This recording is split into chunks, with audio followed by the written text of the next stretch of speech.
field, okay, resistance. So dito, para mahanap natin yung counter EMF, kailangan nating mag-KVL sa loop na ito, dun sa may bandang source, para makuha natin yung back EMF na tinatawag. So pag nag-KVL tayo dyan, so the back EMF, so minus your brush drop contact, kasi meron siyang binanggit dito na 2 volt brush drop, so maglalagay pa tayo dito ng voltage dun sa may brush drop contact. Okay, then minus yung ating voltage dito sa may armature resistance, that is your IA times RA.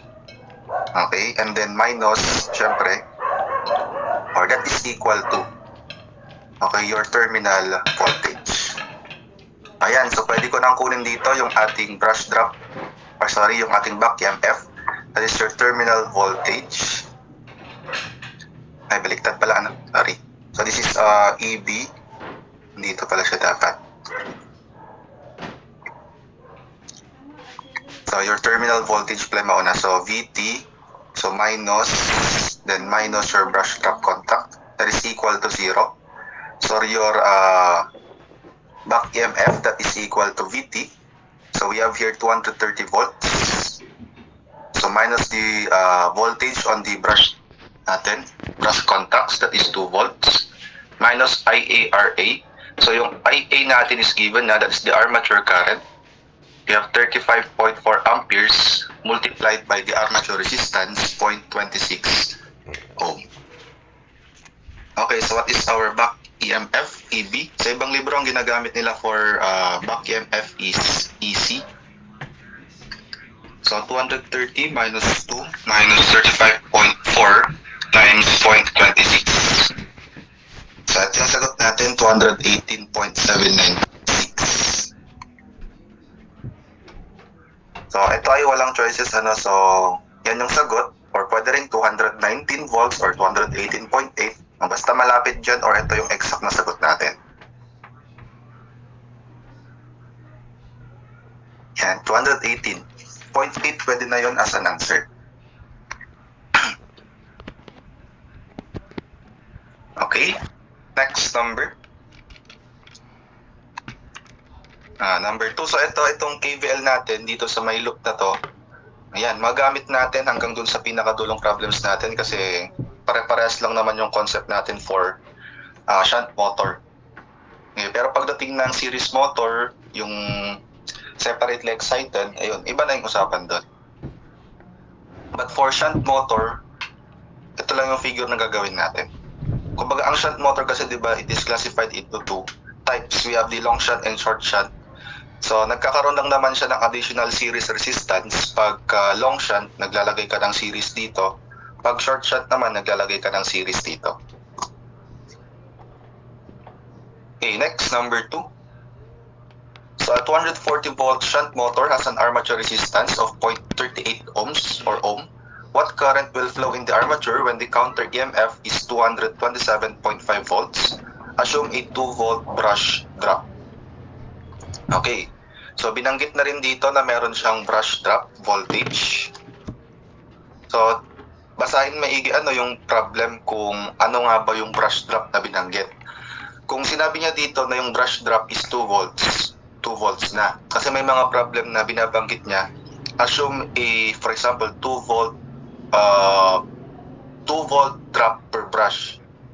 Okay, sa mga motors natin, meron siyang 2 brushes. So, kung per brush ang binanggit, magta-times 2 pa tayo. Pero kung ito na yung binanggit niya, 2 volt brush drop, yan na yung total. Kasi ang common na brush drop contact sa mga problems ay 1 volt. Okay, 1 volt per brush. Okay, so pwede na, just like number 1, we can now calculate for your back EMF. So, the back EMF, using your KVL, so ito, that is VT. That is your terminal voltage minus your brush drop voltage, then minus IA RA. So, ang hinahanap dito is yung ating armature current. Given yung back EMF, which is 227.5 volts, and that is equal to your source voltage, 240 volts. So, minus VBC, that is 2 volts, minus IA multiplied by 0.38 ohm. So we can now calculate for your IA. So 227.5 to minus 240 plus 2 volts divided by negative 0.38. So our IA is equal to 27.63 amperes. So ito yung actual answer natin. So if your answer is 28 amperes, pwede na yun. Or 27.6.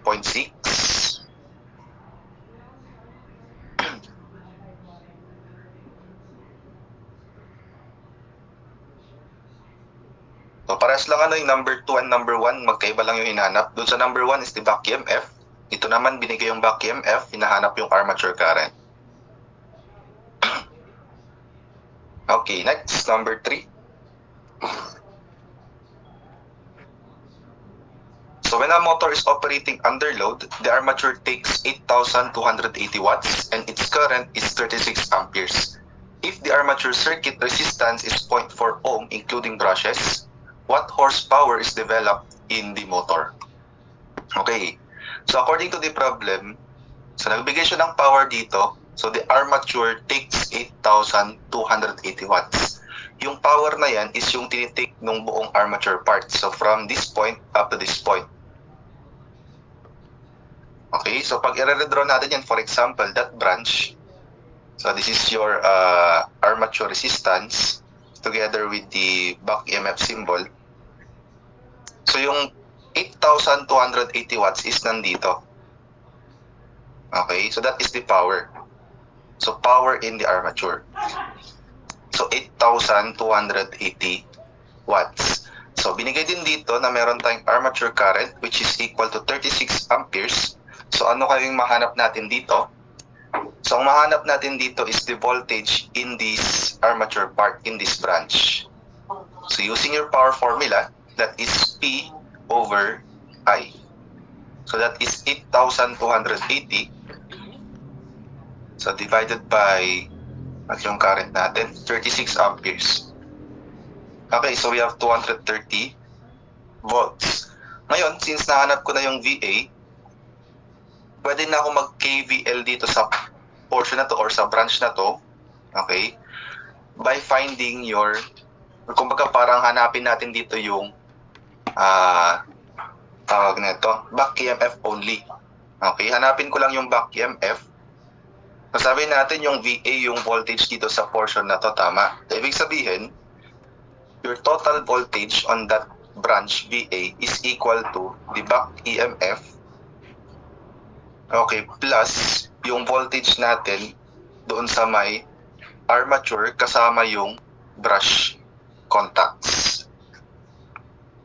Kukuha sa ito. So ito yung armature natin, tapos kung may binigay siyang brushes, mag-series ka lang dyan ng resistance.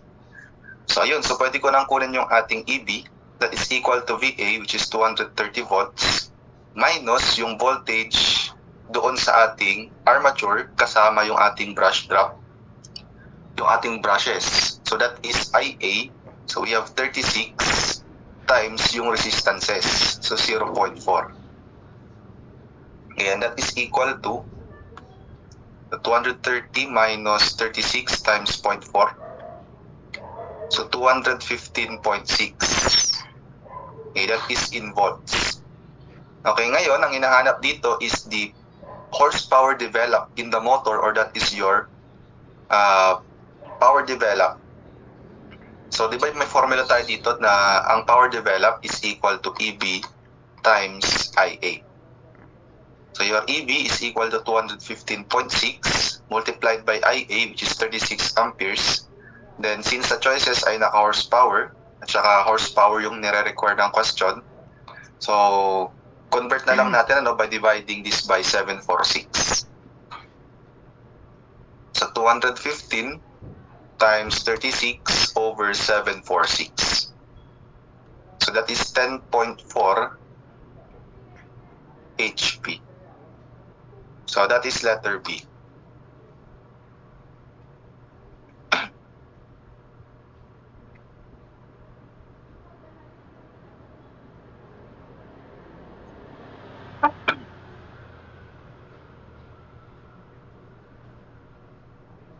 Okay?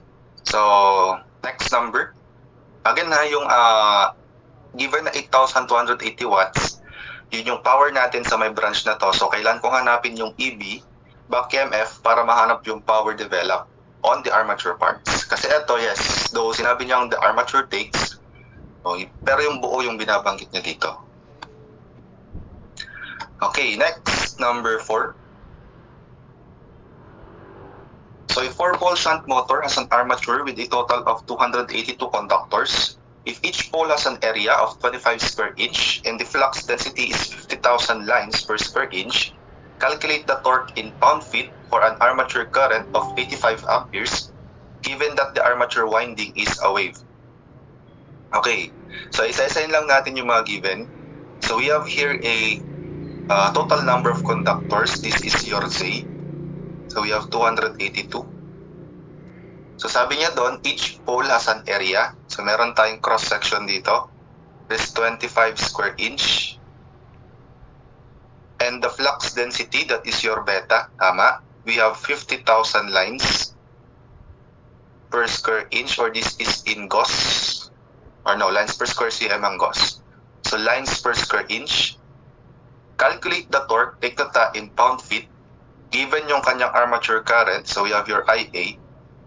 You have 85 amperes, and given daw na yung parallel path natin is a wave winding. So, di ba yun yung small letter A?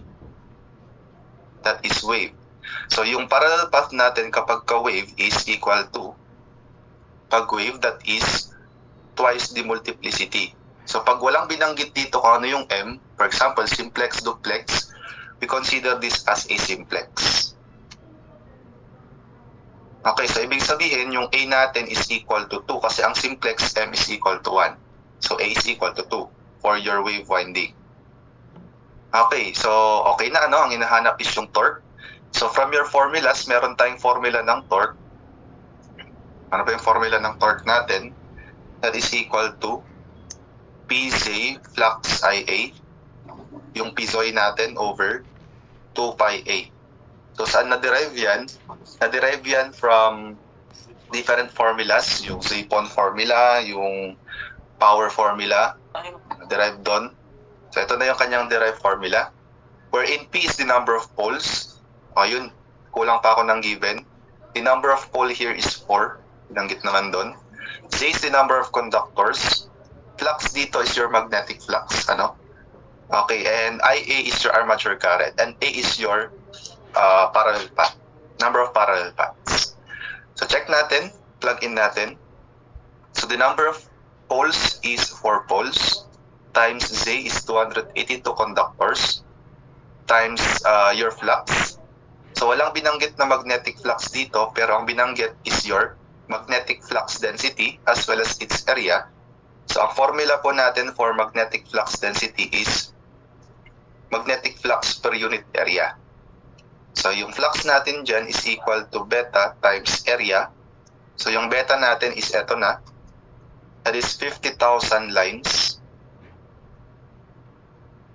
Okay, lines per square inch.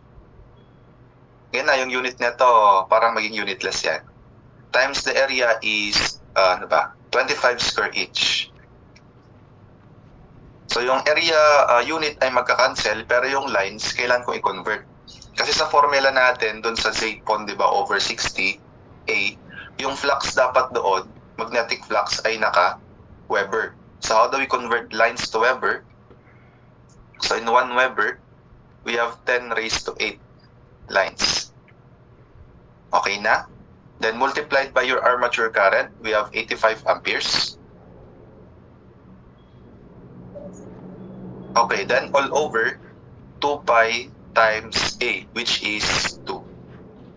Na-double check natin kung ano maging sagot. So 4 times 282 times 50,000 times 25 times 85 over 4 pi times 10 raised to 8. So we have 95.374.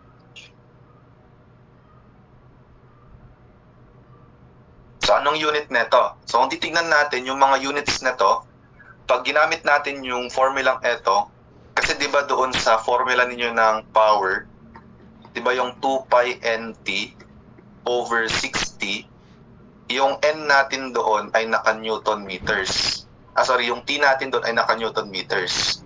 So since dito, yung ginamit natin is itong formulang ito, yung unit natin dito is naka-Newton meters. Kasi sabi natin, itong formulang ito na-derive lang sa mga tong formula. Okay? Yung naka-over 60, so naka-watts yan. So pag naka-watts, yung torque ay naka-Newton meter. But dun sa choices po natin ay naka-pound feet. So kailangan natin i-convert yung Newton meter papuntang pound feet. So paano nga ba natin siya i-convert? So kung hindi mo alam yung conversion ng Newton meter to pound feet, kailangan natin siyang imano-mano i-convert. Kasi ako din, hindi ko rin alam kung ano yung conversion ng Newton meter to pound feet na diretso. So try natin i-convert yan manually. So di ba ang Newton meter, pwede ko siyang gawin as, ano ba ang Newton meter? Okay, ilagay ko dito as a conversion. So in 1 Newton meter, we have 1 kilogram meter per square second meter. Tama? So yung Newton natin ay kilogram meter per square second. So magka-cancel ngayon itong si Newton meter dito, ito yung matitira. Okay, ngayon, since naka-pound feet yung given, i-convert natin yung meter to feet. So in 1 meter, we have 3.28 feet. So okay na ako dyan. Ang problema na lang natin is ito. Okay, so yung kilogram, we need to convert this one into pound. Tama? Kasi yung pound dito dapat naka-pound force. Unit of torque is pound force feet, not pound mass feet. So paano ko siya ngayon i-convert? Okay, so ano bang conversion natin ng kilogram to pounds? So in 1 kilogram, we have 2.2 pound mass. So cancel ito. Problema ulit natin doon is yung meter per square second. So we need to convert yung meter per square second into units of feet. So itong meters per square second, it is a unit of acceleration due to gravity. Or acceleration, yes. O pwede kong gamitin yung acceleration due to gravity as a conversion. So in 9.81 meters per square second, we have 32.2 feet per square second. O pwede ko i-cancel yon. Kaso may feet per square second na naman. How do we cancel that one? Using your conversion of pound force na from your mechanics ba or physics. So in 1 pound force, sabi natin we have 1 slug feet per square second. Tama? So yung feet per square second doon, magka-cancel na dito. So may pound force, feet ka na. Ang problema na lang is yung pound mass. So para ma-cancel yung pound mass tsaka slug, i-convert ulit natin. So in 1 slug, we have 32.2 pound mass. So cancel doon yung pound mass, cancel yung slug. So ang natira na lang is pound force feet. So bale yung sagot natin dito kanina, hindi pa yun yung final answer. So kailan ko pa siyang i-multiply ng 3.28 times 2.2. So yung 32.2 will cancel na ano.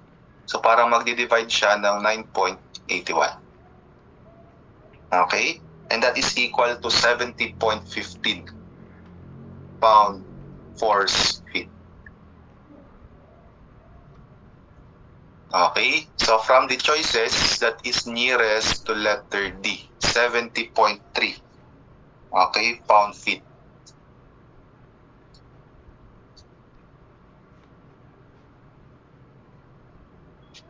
Nakuha? So kung ayaw mo naman mag-convert ng ganito kahabang conversion, kunin mo na lang yung factor siguro. So parang ito yung factor natin, 3.28 times 2.2 over 9.81. So in converting Newton meter to pound force feet, you need to multiply it by approximately equal to 0.74. Yan na yung parang conversion factor natin. Newton meter to pound force feet.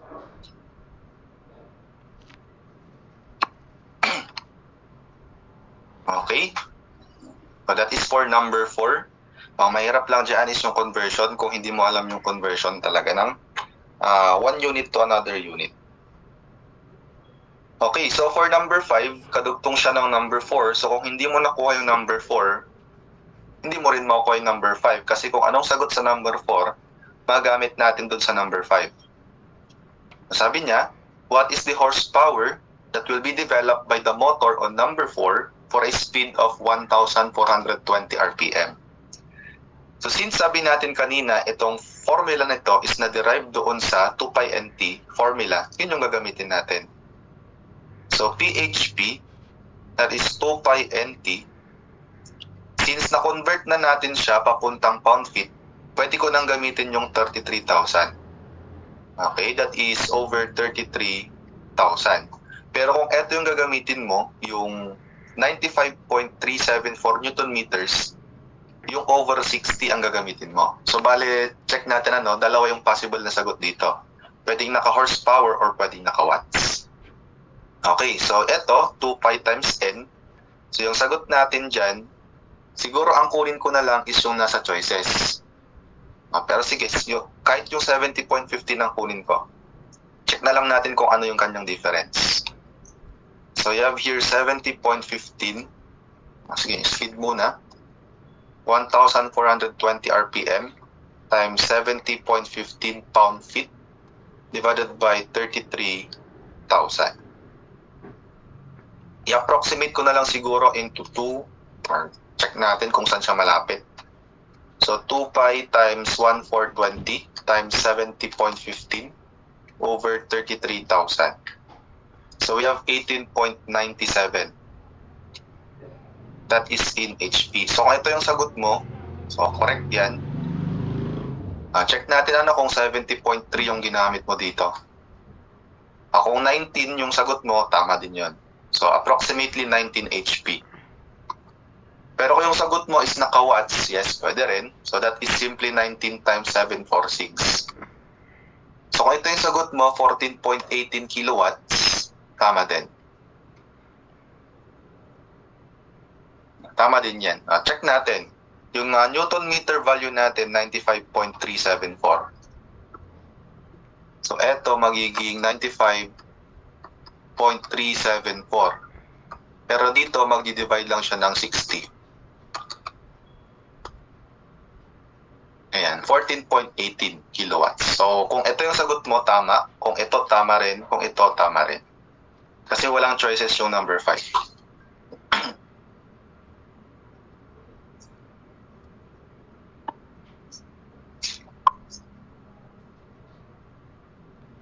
Okay. Next, number 6. I-present ko na lang ulit later on yung mga naunang solutions. Kasi ang motors natin medyo mahirap-hirap i-solve compared to generators. Okay, number 6. A series motor develops 164 pound-force-feet of torque when the current is 94 amperes. If the load increases the current 50% with a flux increase of 20%, calculate the torque at the second value of current. Okay, so dito, so binanggit niya na yung type ng motor is a series motor. So for series motor, kasi di ba meron tayong ginagamit na relation or ratio and proportion for different types of motor. So actually parang isa lang din siya. So general, for series motor or any type of motor, ang ginagamit natin na relation for the torque with respect to the current is yung itong formulang to. Tama? Or yung T-coy natin, T-coy formula. Okay. So wherein T is your torque, flux is your magnetic flux, and IA is your armature current. So by ratio and proportion, so T2 over T1, that is equal to flux 2 IA2 over flux 1 IA1. So ang hinahanap dito is the torque at the second value of current, that is your T2. So T2 now is equal to flux 2. Sabi niya, the load increases the current 50% with a flux increase of 20%. Okay, thus, yung ating IA2, mag-i-increase daw siya ng 50%, so magiging 1.5 of your IA1. With the flux increase, ito namang flux 2 natin, is mag-i-increase daw siya ng 20%, so 1.2 of your flux 1. Okay, therefore, pwede ko nang hanapin yung T2, that is flux 2, so 1.2 of flux 1, times IA2, that is 1.5 of IA1, divided by the original values, flux 1 and IA1, multiplied by the original torque, that is 164 pound-feet. Okay, so what is our T2? That is 1.2 times 1.5 times 164 over, wala na. So that is 295.2. That is in pound-feet. So this is the final answer. So ang sagot mo is 295, okay lang. Na-round off siya to the nearest whole number. Okay, so sir, kailan natin gagamitin ito, yung flux IA compared to your IA squared? Kapag nagbibigay siya ng flux, increase or decrease of flux, use this relation for series motor. Pero kung wala siyang binanggit na flux, increase or decrease, gamitin natin yung directly proportional to armature current squared. Hindi ko pwedeng i-assume na constant yung flux. Okay, kapag wala siyang binanggit. Kasi for series motor, habang tumataas yung ating current, tumataas yung torque natin. As well as yung ating flux. Pag tumataas yung flux, tumataas din yung torque natin. So pag may binanggit siyang flux, use this relation. Pero pag wala, use yung my square.